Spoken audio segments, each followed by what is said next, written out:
नमस्कार, मैं हूं संजय शर्मा। आप देख रहे हैं 4 PM न्यूज नेटवर्क। तेज बारिश आई और उत्तर प्रदेश की राजधानी लखनऊ में एक दीवार गिर गई। दीवार गिरी तो वहां पे झुग्गी झोपड़ी बनाकर रह रहे मजदूर थे, उनके ऊपर दीवार गिरी। छोटे छोटे बच्चे थे, उनके खिलौने। जो तस्वीरें आई थी बड़ी खतरनाक थी, बहुत दर्द दे रही थी, खौफ पैदा कर रही थी। सोचो, बच्चे सो रहे थे, मासूम थे, रात के 3-4 बजे दीवार ऊपर से गिरती है और 9 लोगों की मौत हो गई। किसी ने बताया कि मजदूरी करने आए थे, इनका घर नहीं था, झुग्गी बना के ऊपर पॉलीथीन डाल के रह रहे थे। और इस तरह तेज बारिश में राजधानी लखनऊ के अंदर ही सैकड़ों लोग आपको दिख जाएंगे जो इस तरह झुग्गी झोपड़ी डाल के सड़क के ऊपर सो रहे हैं। लेकिन मुझे लगता है कोई साजिश है। साजिश में इसलिए कह रहा हूं कि कोई व्यक्ति सो ही नहीं सकता सड़क पे।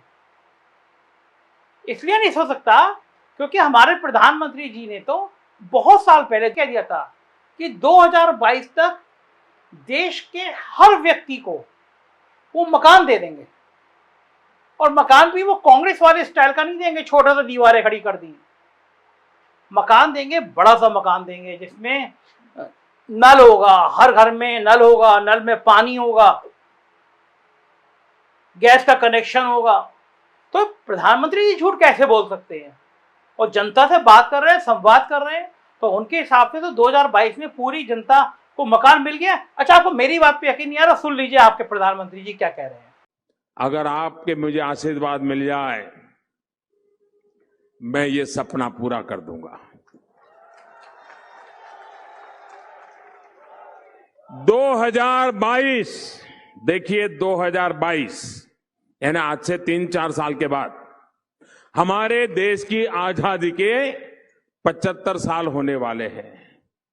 गोविंद गुरु जैसे महापुरुषों ने जिन सपनों को देख करके बलिदान दिए थे, उस आजादी के 75 साल हो रहे हैं।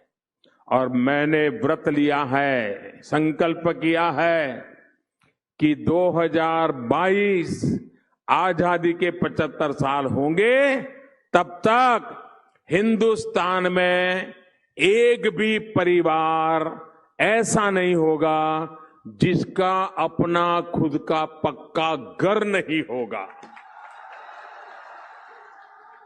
और कांग्रेस जैसा नहीं, घर यानी 4 दीवारें खड़ी कर दी। मोदी जब प्रधानमंत्री आवास योजना करता है तो पक्का घर, पक्की छत, घर में नल, नल में जल, गैस का कनेक्शन, बिजली, LED बल्ब, शौचालय, ऐसा पक्का पूरा घर, ये मेरा सपना है। अब आप बताइए, देश के प्रधानमंत्री का व्रत है, ये संकल्प है। ये देश के प्रधानमंत्री कभी झूठ बोल सकते हैं क्या? बीजेपी के लोग उनको भगवान विष्णु का अवतार कहते हैं। तो ऐसा देवतुल्य व्यक्ति झूठ नहीं बोल सकता। तो ये जो लोग, इस 9 लोग मरे हैं, ये पक्का कहीं साजिश के तहत वहां आके रह रहे होंगे, क्योंकि प्रधानमंत्री जी ने तो व्रत लिया था, संकल्प लिया था, 2018 में किया था, क्योंकि 1 साल बाद चुनाव थे। तो उन्होंने संकल्प लिया था कि 4 साल बाद वो देश के हर व्यक्ति को घर दे देंगे। और घर भी ऐसा नहीं, LED बल्ब होगा, गैस का कनेक्शन होगा, पानी होगा, बढ़िया घर होगा। देखा, सुना था आपने? तो मैं मान रहा हूं कि देश के हर व्यक्ति को घर मिल गया होगा। आप जब निकलते हैं सड़क पे, ये जो फुटपाथ बना के रह रहे हैं, ये पक्का कोई साजिश के तहत रह रहे हो, क्योंकि प्रधानमंत्री जी ने घर दे दिया था। प्रधानमंत्री जी ने एक बात और कही थी।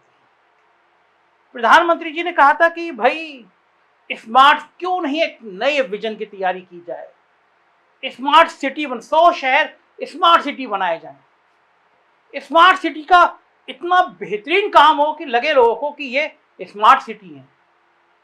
लखनऊ भी अपना उत्तर प्रदेश की राजधानी लखनऊ भी 100 शहरों में से एक था। अच्छा, मैं बाकी बातें बाद में करूंगा, सुनिए कि प्रधानमंत्री जी ने इस मामले में क्या कहा था। हमारे देश का एक दुर्भाग्य रहा कि जिस समय हमने अर्बनाइजेशन को एक अपॉर्चुनिटी मानना चाहिए था, हमने अर्बनाइजेशन को चैलेंज मान लिया, एक संकट मान लिया, और हमारी सारी मुसीबतों का कारण ये गलत थिंकिंग रहा है। भाइयों बहनों, अर्बनाइजेशन को एक अवसर मानना चाहिए, विकास के अंदर उसको एक महात्मा के स्वीकार करना चाहिए, नीतियों का निर्धारण उस रूप में करना चाहिए। क्यों ना हमारे देश में 100 नए शहर बने, आधुनिक शहर बने, वॉक टू वर्क कंसेप्ट के रूप में बने, स्मार्ट सिटी बने, आवश्यकता अनुसार कहीं हेल्थ सिटी बने, कहीं स्पोर्ट सिटी बने, ये स्पेशलाइज सिटी क्यों न बने।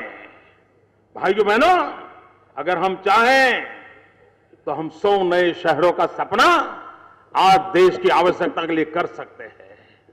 भाइयों बहनों, 100 न्यू सिटी की जैसे जरूरत है, वैसे 2 शहर जो पास पास है, उसके लिए एक ट्विन सिटी का कंसेप्ट हमने डेवलप करना चाहिए। जैसे न्यूयॉर्क, न्यू जर्सी है, हमने ट्विन सिटी कंसेप्ट को डेवलप करना चाहिए। विकास का एक नया मॉडल उसमें से हमें मिल सकता है। वाकई में लखनऊ में स्मार्ट सिटी बना, हजारों करोड़ रुपए आ गए और फिर स्मार्ट सिटी के नाम पर भ्रष्टाचार का खेल शुरू हुआ। सैकड़ों करोड़ रुपए की हेरा फेरी की चीजें सामने आती चली गई। कागजों में लखनऊ स्मार्ट सिटी बनता चला गया और इस स्मार्ट सिटी में जब बरसात हुई तो ना सिर्फ एक दीवार गिरने से 9 लोगों की मौतें हुई, बल्कि स्मार्ट सिटी की हालत नजर आ गई। ये जो वीडियो देख रहे हैं आप, इसमें ये एक महिला हाथ में चप्पल लिए घुटनों घुटनों पानी में चली जा रही है। काबिल महिला है और मैं दाद देता हूं ऐसे अफसरों की, करना चाहिए। ये लखनऊ की कमिश्नर हैं, नाम है रोशन जैकब। सुबह 4 बजे इनका मैसेज मिला कि बहुत बारिश हुई है, स्कूल बंद कर दिए गए हैं, दफ्तर बंद कर दिए गए हैं। 5:30 बजे फोटो आने शुरू हो गए कि कमिश्नर खुद पानी के अंदर उतर गई हैं। अच्छा है, मतलब मैं तारीफ करूंगा क्योंकि रोशन जैकब उत्तर प्रदेश की वो अफसरों में से शामिल हैं जिनकी प्रशंसा हर कोई करता है, उनके काम की, उनकी मेहनत की तारीफ करता है। लेकिन कमिश्नर को अब ये भी देखना चाहिए कि इस स्मार्ट सिटी में ये पानी कहां से भर गया।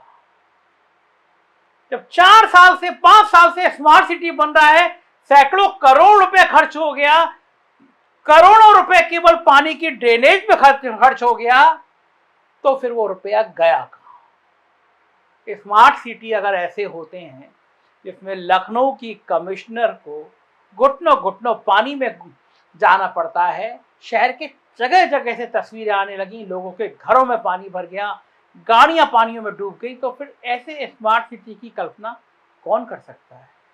अब प्रधानमंत्री जी क्या करें, उन्होंने तो स्मार्ट सिटी बना दिया, कितनी अच्छी बातें करी थी। अब इन्हीं स्मार्ट सिटी को देश के बेहतरीन स्मार्ट सिटी का अवार्ड भी दिल्ली में मिल जाता है। कई बार अवार्ड मिला। लखनऊ स्मार्ट सिटी, उत्तर प्रदेश का लखनऊ स्मार्ट सिटी, दिल्ली में बड़ी बड़ी फोटो खिंच जाती हैं। ठेकेदारों की लिस्ट निकालेंगे तो गुजरात कनेक्शन भी सामने आ जाएगा और फिर कई जगह अडानी को भी ठेका दिए जाने की बात सामने आ जाएगी। स्मार्ट सिटी में अडानी भैया ने भी बहती गंगा में हाथ धो दिए। हमें कोई आपत्ति नहीं, आप देश के दूसरे सबसे बड़े उद्योगपति बन गए, आप दुनिया के दूसरे सबसे बड़े नंबर के उद्योगपति बन गए, गर्व की बात है, हमें अच्छा लगेगा आप नंबर 1 पे बन जाएं। लेकिन हमें चिंता इस बात की होगी कि देश की 80% आबादी को 2 वक्त की रोटी तो मिल जाए। देश की 80% को राशन देना पड़ रहा है क्योंकि खाने के पैसे नहीं हैं, और असमानता इतनी है कि सारे संसाधन 5% लोगों के हाथ में हैं। वो लगातार पूंजीपति होते जा रहे हैं, दुनिया के नंबर 2 की स्थिति में आ गए। लखनऊ का एयरपोर्ट हो या फिर बड़े बड़े बंदरगाह हो, सब कुछ अडानी भैया का होता जा रहा है। हम और आप कहां खड़े हैं? हम और आप खड़े हैं कि सड़क पे निकल के जा रहे हैं तो कोई आवारा पशु ठोकर ना मार दे। हम और आप खड़े हैं कि नौजवान आत्महत्या कर रहे हैं, किसान कर्जा ना चुका पाने के कारण आत्महत्या कर रहे हैं। दुख इस बात का होता है कि 2017 में आत्महत्या के मामले गिरे, थोड़े कम हुए थे लेकिन फिर बढ़ने। मैं आपको डाटा बता रहा हूं, भास्कर की खबर है, 2016 में 9% मामले बढ़ गए थे आत्महत्या के, 2017 में 23% घटे थे, 2018 में 8% बढ़े, 2019 में 14% बढ़े और 2020 तक के आंकड़े हैं 45% लोगों ने आत्महत्या के मामले बढ़े हैं। कितना खतरनाक है। एक देश का एक व्यक्ति दुनिया का दूसरे नंबर का उद्योगपति बन रहा है और दूसरी तरफ किसान, बेरोजगार लोग, नौजवान लोग आत्महत्या कर रहे हैं। छोटे जानवरों ने किसानों की फसलें चौपट कर दी हैं। प्रधानमंत्री जी ने इसका भी वादा किया था। प्रधानमंत्री जी ने छोटे जानवरों के लिए कहा था कि वो ऐसी योजना लाएंगे जिससे सड़क पे चल रहे जानवरों को लोग पकड़ के घर में ले जाएंगे कि ये काम का जानवर है। यकीन नहीं हो रहा ना? सुनिए प्रधानमंत्री जी क्या कह रहे हैं। मेरे ये शब्द लिख के रखिए, ये मोदी बोल रहा है और आपके आशीर्वाद के साथ बोल रहा है।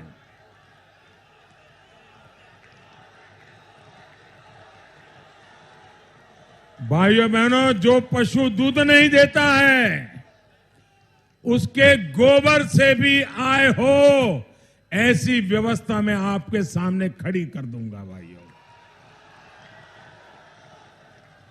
और एक दिन ऐसा आएगा कि छुट्टा जो पशु है ना, लोगों को लगेगा यार घर में इसको बांध लो, इससे भी कमाई होने वाली है। प्रधानमंत्री जी कह रहे हैं कि जो सड़क पे होगा ना उसको भी आप ले आएंगे, इससे कमाई होने वाली है। हकीकत यह है, सड़क पे चलते हुए, हाईवे पे चलते हुए लगातार दुर्घटनाएं बढ़ रही हैं, लोग मर रहे हैं, किसान परेशान है और कोई रास्ता नहीं निकाला जा रहा। तो क्या केवल हम बातों की खेती करेंगे? क्या हम सपनों को सोएंगे, सपनों की चादर बिछाएंगे, सपनों को ओढ़ेंगे? क्या खाएंगे, क्या पिएंगे? क्या सिर्फ हिंदू मुसलमान के झगड़े हमारा पेट भर देंगे? क्या सिर्फ धर्म के आधार पर की हुई बातें हमारे बच्चों की परवरिश अच्छी कर देंगी? कौन सी चीज लाएंगे? हम कहां से लाएंगे? केवल बढ़िया बढ़िया मंच पे कही हुई बातें हमें भरोसा देती हैं, कभी हकीकत बदलेगी नहीं बदलेगी?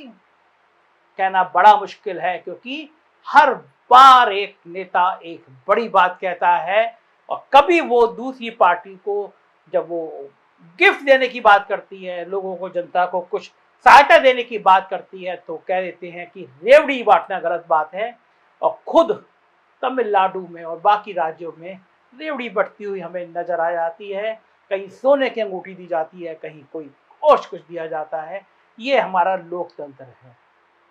मुझे नहीं पता आप कब जगेंगे और जगेंगे भी नहीं जगेंगे, लेकिन मेरी ड्यूटी है कि मैं आपको जगाता रहूं, ये काम करता रहूंगा। देखते रहिए 4PM news network. Uttar Pradesh की खबरें देखनी हो तो 4PM यूपी और बिहार की खबरें देखनी हो तो 4PM बिहार जरूर सब्सक्राइब करिएगा। शुक्रिया मुझे समय देने के लिए। Thank you.